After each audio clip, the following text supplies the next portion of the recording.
أعوذ بالله من الشيطان الرجيم. بسم الله الرحمن الرحيم. وكلا نقص عليك من أنباء الرسل ما نثبت به فؤادك وجاءك في هذه الحق وموعظة وذكرى للمؤمنين. صدق اللہ العظیم. سورہ ہود کی ایک آیت کی تلاوت کی گئی، آیت نمبر 120. اس آیت میں اللہ تبارک و تعالی اپنے حبیب آقا علیہ السلام سے ارشاد فرما رہا ہے کہ جو قصے رسولوں کی خبریں ہم تمہیں سناتے ہیں کہ جس سے تمہارا دل ٹھہرے اور اس صورت میں تمہارے پاس حق آیا اور مسلمانوں کے لیے نصیحت ہے. اللہ تبارک و تعالیٰ کا ارشاد ہے وَكُلًّا نَقُصُّ عَلَيْكَ مِنْ أَنْبَاءِ الرُّسُلِ، اور رسولوں کی خبروں میں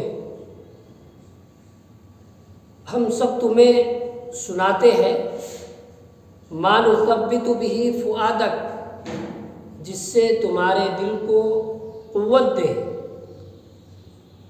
وَجَاءَكَ فِي هَذِهِ الْحَقِّ، اور اس صورت میں تمہارے پاس حق آیا. وَمَوْعِظَةٌ وَذِكْرَى لِلْمُؤْمِنِينَ، اور مسلمانوں کے لیے وعظ و نصیحت آئی.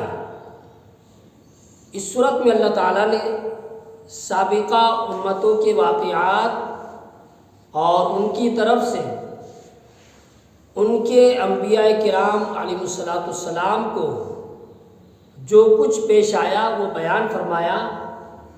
اور اس آیت میں اللہ تعالیٰ اپنے حبیب صلی اللہ علیہ وسلم سے خطاب کرتے ہوئے ارشاد فرما رہا ہے کہ اے حبیب صلی اللہ علیہ وسلم، ہم تمہیں رسولوں کی خبریں اور جو کچھ انہیں اپنی امتوں سے پیش آیا سناتے ہیں تاکہ اس کے ذریعے ہم آپ صلی اللہ علیہ وسلم کا دل مضبوط کریں اور اس طرح انبیاء کرام علیہ السلام کے حالات اور ان کی امتوں کے سلوک دیکھ کر آپ کو اپنی قوم کی ایذا برداشت کرنا اور اس پر صبر کرنا آسان کر دے.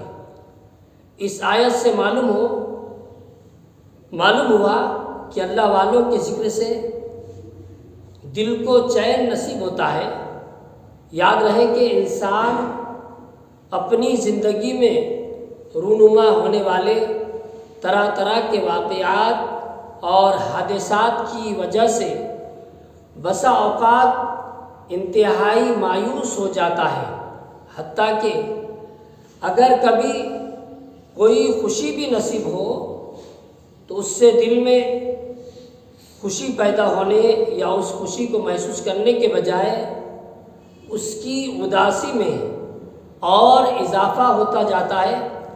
اور ایسی صورتحال میں انسان کو ایسی چیز کی شدید ضرورت محسوس ہوتی ہے جس سے اس کے دل کو قوت حاصل ہو اور حالات کا مقابلہ کرنا اس کے لیے آسان ہو اور دل کو تقویت ہو.